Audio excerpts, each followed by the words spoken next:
ගොඩක් කටේ දන්නේ දෙයක් ගැන කියන්න ආවේ. මේ දේශාවල වල වර්ගයක් තියෙනවා. දේශයාල, එතකොට කිරියාල කියලා කියනවා. මේ දේශාවල වල වර්ගයක් තියෙනවා මේ කළු දේශාල කියලා එකක්. මේ ගොඩක් කට්ටිය දන්නේ නැහැ. මේ ගහ නිකන් හරියට කළු වලකොළ ගහක් වගේ. නමුත් මේක කළු දේශාල. මේ විදිහට හැදෙන ගහ ගොඩක් ලොකු වෙන තැනුත් තියෙනවා. විශාල වෙන මේක පැලයක්. එතකොට මේකේ මේ තියෙන ශාක පට්ටේට එන මේ නට්ට කියලා අපි කියවන නටුව මේ අත්ත මේක ගොඩක් තද කළු පාටක් වගේ තියෙන. ඒක දම් පාට හුරු පාටක් තියෙන්නේ මට පේන විදිහට. කොළේ සාමාන්‍ය දේශාල කොළේ වගේම තමයි. හරි සොෆ්ට්. මෙයාගේ යටපැත්ත කොළ පාටයි. එතකොට මේ අල රතු පාටක් තමයි පොඩක් තියෙන පිටින්. ඒ උනට හරිම රසයි. හරිම ගුණවත් ආහාරයක්.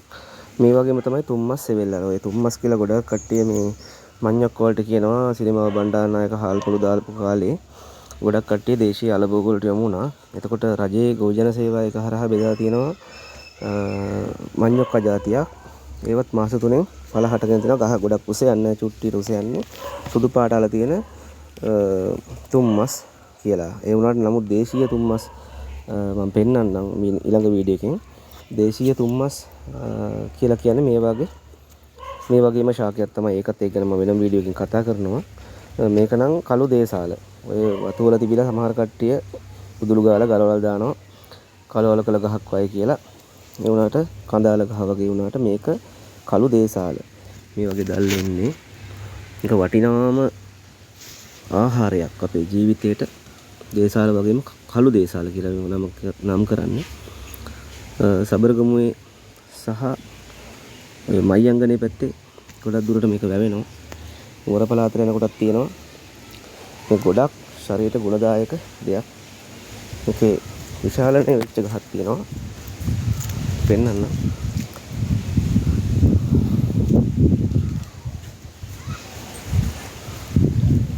ඒක තියෙනවා. මෙතන ගහක් මම හදලා තියෙනවා ආරක්ෂාවට.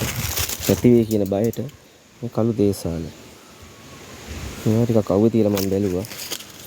මගේ මේක අලගන්න තමයි හදලා තියෙන්නේ. කට්ටිය මේ වගේ ගහක් දැක්කොත් මේවා හදන්න කොහේ හරි මේවා කරලා මේක ගොඩක් ඉත්තෑය අය කියන සත්තු හරියට මේක හොයලා කනවා.